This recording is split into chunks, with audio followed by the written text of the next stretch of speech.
Greater Good Radio. Connect, learn, heal, and grow. I forget what year this was when Hurricane Lane was going to come through. It was forecast to be on a path right through Oahu, right? And I had moved into this apartment building about a year before that. And I had joined the board of the association. And it's a small walk up, it's like 20 units. I'd been living there about a year with my Hanai son, but I didn't really know anybody in the building except one other family because he was friends with their son. So when Hurricane Lane was in the news, people in the building started getting really anxious. And one day I go out to the trash area, which is just like an outdoor area with trash cans and lids. And someone has like emptied out their whole apartment and put it in the trash area. I guess because they thought we might have to evacuate or something.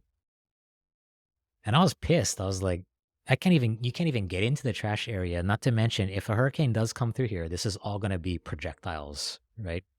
So I started messaging the other members of the board, the four other members of the board. I took pictures of it. I was like, oh, this is outrageous. I got everybody all worked up. They were like, yeah, let's call the property manager.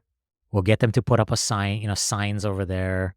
We'll get them to send out notices to people and we'll have them send a special notice to the guy that we know probably did this. And at first I was all about it. I was like, let's do it. And then I thought about Twinkle and the village and I was like, this would be so much better if we could just go deal with this as a community without having to depend on the property manager. And I was like, but I don't know anybody in the building. So I made my Hanai son go with me. I bought a bunch of chocolate chip cookies from Safeway, put them in Ziploc bags. We went door to door and just had like a little 5-minute conversation with folks. We gave them cookies, introduced ourselves, talked story, and at the end said, oh, by the way, we got to keep that trash area clear because even if a hurricane wasn't coming, we get kupuna in the building. They cannot get into the trash area. We got to keep it tidy. And I swear, after that conversation for like the next year and a half or longer, that trash area was pristine, you know? And that's when it kind of dawned on me how dependent we all are and how dependent I was on the institutional response or the moneyed response, right? And I would have paid the property manager extra for those signs and for those notices and to manage the association meeting that would have happened afterwards, or people would have come, pissed off probably. But this was a totally different way, and how out of practice I was and how out of practice we are at getting together and trying to solve things as a community. But that's one example of me trying to apply lessons from a place like Pu'uhonua.